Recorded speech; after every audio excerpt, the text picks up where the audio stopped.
temos fatos também muito tristes. Olha só que situação, uma criança de 5 anos morreu atropelada por um ônibus do transporte coletivo no setor Parque Eldorado Oeste, em Goiânia. Segundo informações da polícia, a criança teria acabado de sair da igreja, estava indo ao açougue com o padrasto, mas ao descer do carro para encontrar a mãe, que estava do outro lado da rua, foi atingida pelo ônibus. Uma equipe do Corpo de Bombeiros chegou a ser acionada para fazer o resgate, mas a criança já estava morta. E ontem, falando em criança, uma criança de 5 anos foi atropelada por um ônibus do transporte coletivo, aqui em Goiânia, e infelizmente perdeu a vida. A gente tem informação aqui, eu estive lá no local, o garotinho de 5 anos estava com o irmãozinho dele de 9 dentro do carro. De repente, o garotinho de 5 saiu, atravessou a rua e quando voltava, foi atropelado pelo ônibus. Foi esse que nós mostramos agora, lamentavelmente, Foi triste e morreu na hora, Lucílio? Exatamente, morreu na hora. Agora a gente vai falar, então, com a Tiara Castilho. Tiara, é com você que está ao vivo aí com a delegada para nos dar mais informações sobre esse caso.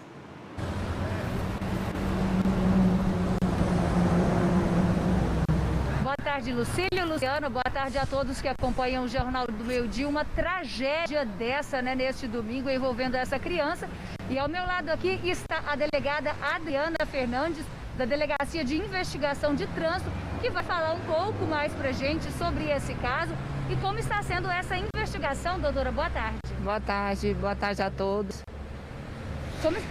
Olha, agora há pouco tivemos acesso às imagens de câmera interna do ônibus que mostram perfeitamente o momento em que a criança adentra a via de forma abrupta. E já sabemos também que as câmeras demonstraram que a velocidade do ônibus no momento do acidente girava em torno de 35 a 38 km por hora. E por ser uma via muito estreita, com os veículos estacionados de ambos os lados, e essa entrada abrupta da criança na via, nós vamos nos deter mais nesse sentido de que possivelmente o condutor não conseguiria evitar o acidente. Doutora Adriana Fernandes, a gente já sabe quem é que pode ser responsabilizado aí por esse acidente, por essa tragédia? Para medir a culpabilidade de uma pessoa num acidente ou num crime qualquer, nesse caso de acidente de trânsito, nós precisamos saber a conduta adotada pelo condutor do veículo, do ônibus, no caso, e também da vítima. Para excluir totalmente a conduta do motorista, a gente precisa ter certeza que a culpa, nesse caso, foi exclusiva da vítima.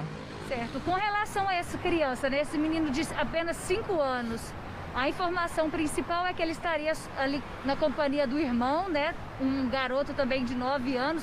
Nesse caso, já a mãe, qual a responsabilidade dela por ter deixado essas duas crianças ali sozinhas?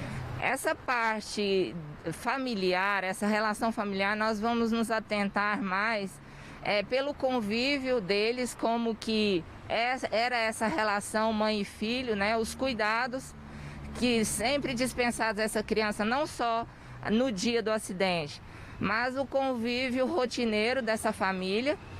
E como se trata de um homicídio culposo, que há perdão judicial no caso de dessa questão afetiva, essa perda, que a mãe já vai ter uma carga, até, entre aspas, uma pena muito grave por causa da morte do filho, nós temos que nos atentar para esse perdão judicial, caso fosse a questão dela ser o agente causador do acidente, que não é o que aconteceu.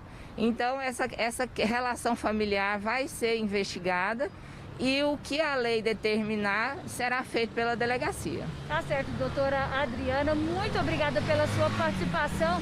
Lucílio, Luciana, volto com vocês. Ok, Tiara, muito obrigada.